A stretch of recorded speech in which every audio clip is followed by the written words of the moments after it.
It's my birthday vlog. তোমরা সবাই কেমন আছো? আশা করছি তোমরা খুবই ভালো আছো, আর আমিও ভালো আছি। তো রাত 12টার সময় আমি উঠে দেখি যে আলমারি থেকে কী বার করছে। তা আমি ওকে জিজ্ঞাসা করে, অত কিছু বললো না। তারপর দেখি সুন্দর করে কেকটা সাজিয়ে গুছিয়ে পাশে একটা জামা রেখে আমাকে বললো এবার কেকটা কেটে না।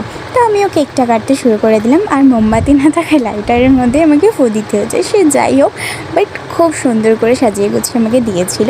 তো এরপর আমি ওকে কেক খাইয়ে দিলাম, ও আমাকে কেক খাইয়ে দিল। আর ওর অবস্থা দেখো, কেক খাবার কথাও আমার, কিন্তু খাচ্ছে দেখো ওকে। ভুক্কার হে ভুক্কার।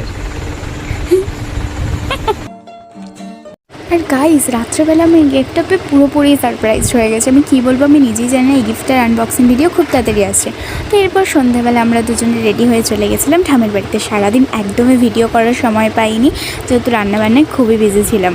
তো যাই হোক, তারপরে ঠামের বাড়িতে গিয়ে সবার সাথে আমি দেখা করে নিয়েছি। মা, ঠাম, দাদান সবার সাথে দেখা করে আমরা ওখান থেকে বেরিয়ে গেছিলাম।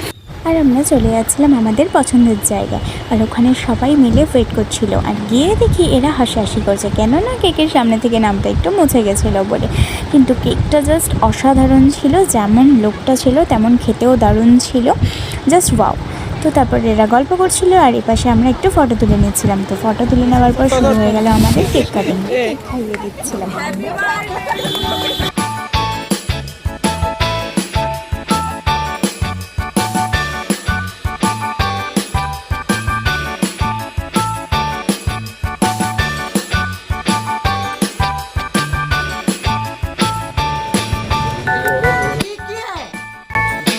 কেক খাওয়ানোর স্টাইল দেখো। তো এরপর চলে এলো এদের গিফট দেওয়ার পালা। গিফট দিচ্ছে দেখো, আর আমার বর কি বলছে শোনো। ভাত কাপড়ের দায়িত্ব নিচ্ছে। এবার থ্যাংক ইউ ভাই, কে কে নিচ্ছিস?